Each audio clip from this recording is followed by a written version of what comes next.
Salam sejahtera bagi kita sekalian. Kita jumpa di edisi Happy Sunday 7 Juni 2020. Kajian firman Tuhan kali ini bertema Jika Tuhan Berkenan. Kita berdoa kiranya Roh Kudus melayakan kita semua dan mengaruniakan hikmat-Nya serta memampukan kita menjadi pelaku firman Tuhan. Jika Tuhan berkenan berdasar pada Yakobus pasal 4 ayat 15b. Jika Tuhan menghendakinya, ini akan menjadi perhatian kita. Namun sebelum itu, kita akan membaca secara utuh Yakobus 4 ayat 13 sampai 15. Di situ tertulis, "Hai kamu yang berkata, hari ini atau besok kami berangkat ke kota Anu dan di sana kami akan tinggal setahun dan berdagang serta mendapat untung. Sedang kamu tidak tahu apa yang akan terjadi besok. Apakah arti hidupmu? Hidupmu itu sama seperti uap yang sebentar saja kelihatan lalu lenyap. Sebenarnya kamu harus berkata, jika Tuhan menghendakinya, kami akan hidup dan berbuat ini dan itu. Tetapi sekarang kamu memegahkan diri dalam congkakmu dan semua kemegahan yang demikian adalah salah. Bagi yang berencana, mau ke sana, mau ke sini, mau buat ini dan buat itu, Yakobus mengingatkan kamu tidak tahu apa yang akan terjadi. Hidupmu itu sama seperti uap yang sebentar saja kelihatan lalu lenyap. Atau Yesaya dan Petrus menyebutnya rumput. Rumput yang tadinya hijau menjadi kering. Bunga yang tadinya mekar menjadi layu dalam sekejap apabila Tuhan mengembusnya dengan nafasnya. Oleh sebab itu Yakobus katakan sebenarnya kamu harus berkata, jika Tuhan menghendakinya, kami akan hidup dan berbuat ini dan itu. Menempatkan Tuhan adalah yang mempunyai kuasa atas hidup dan kehidupan manusia. Menempatkan perkenanan Tuhan atas segala rencana, segala harapan, segala tujuan yang mau kita capai di dunia ini. Tidak menyisihkan Tuhan, tidak mengabaikan bahwa kita ini hanya manusia saja. Jika tidak, maka Yakobus mengingatkan bahwa itu adalah suatu bentuk memegahkan diri dalam congkakmu. Menjadi pribadi yang congkak bila kita tidak menempatkan Tuhan pada setiap perencanaan di hidup kita. Seolah-olah kitalah yang mempunyai kuasa atas hidup dan kehidupan kita. Padahal kita sendiri tidak tahu apa yang akan terjadi jika Tuhan menghendakinya. Umat Muslim berkata insya Allah. Dalam Alkitab Perjanjian Baru berbahasa Yunani, jika Tuhan menghendakinya,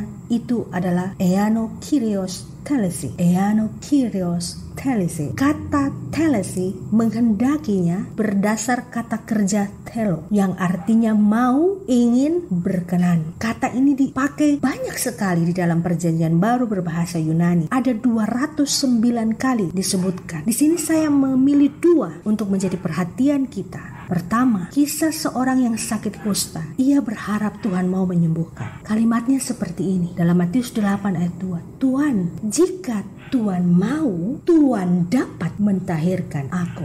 Eantelis, jika Tuhan mau, dia percaya Tuhan Yesus dapat mentahirkan dia. Tetapi ia serahkan kepada keputusan Tuhan. Jika Tuhan mau. Dalam Perjanjian Baru di masa hidup Yesus, banyak orang sakit yang disembuhkan oleh Tuhan. Banyak orang yang menerima mujizat dari Tuhan. Mereka mencari kesembuhannya dan mendapatkan itu tidak serta-merta. Semua dalam proses, ruang dan waktu. Ada orang yang jauh-jauh datang untuk dapat bertemu Yesus. Setelah nyampe mesti antri lagi banyak-banyak. Dan apakah Tuhan berkenan atau tidak berkenan? Tuhan mempunyai keputusan itu sendiri. Jika Tuhan mau, tidak meniadakan kehendak Tuhan untuk hidup kita.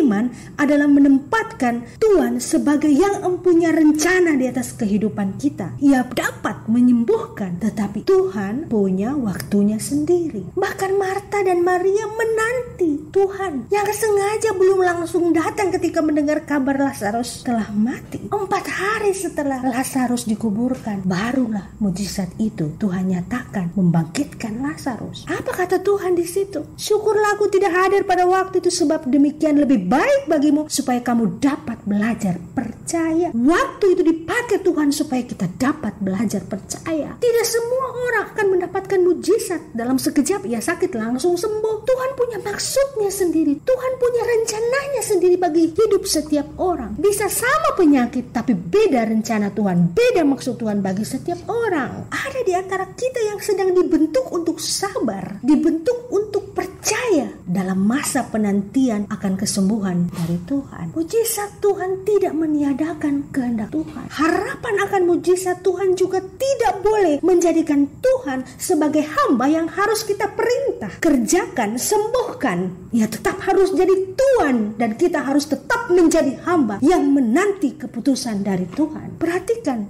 yang sakit kusta itu berkata jika Tuhan mau. Beda dengan jika Tuhan dapat. Mari kita lihat contohnya ya. Dalam Markus pasal 9 ayat 22, di situ dikisahkan orang banyak yang berharap Tuhan Yesus mau menyembuhkan seorang anak yang kejang-kejang, yang kerasukan roh. Kalimatnya begini, jika engkau dapat berbuat sesuatu, tolonglah kami dan kasihanilah kami. Kalimatnya itu loh, jika engkau dapat, sampai-sampai Yesus jawabnya begini, katamu jika engkau dapat. Tidak ada yang mustahil bagi orang yang percaya. Kata ini diberikan kepada orang yang tidak percaya bahwa ia dapat. Bukan diberikan kepada orang yang berkata jika engkau mau. Beda loh. Jika engkau dapat meragukan, dia bisa nggak? Tapi jika engkau mau, itu keputusan Tuhan sesuai dengan rancangannya, sesuai dengan maksudnya, sesuai dengan jalannya. Dan kata telo itu juga lah yang digunakan oleh Tuhan Yesus dalam doanya kepada Bapa di sorga. Ya Bapakku, jikalau sekiranya mungkin biar cawan ini lalu daripada aku, tetapi janganlah seperti yang ku kehendaki, melainkan seperti yang engkau kehendaki. Os hos ego telo, bukan seperti yang aku mau. Tuhan mengajari kita untuk menaruh kehendak Tuhan pada apapun yang terjadi di hidup kita, pun dalam kita merencanakan segala sesuatu. Notice I will, os hos ego telo, bukan seperti yang kita kehendaki, melainkan seperti yang Ia kehendaki. Jika Tuhan menghendaki, itulah yang selalu akan kita ucapkan di hidup kita, dalam keadaan apapun, dalam harapan kita, dalam rencana dan rancangan kita. Karena kata Tuhan dalam Yesaya 55:8, rancanganku bukanlah rancanganmu dan jalanmu bukanlah jalanku.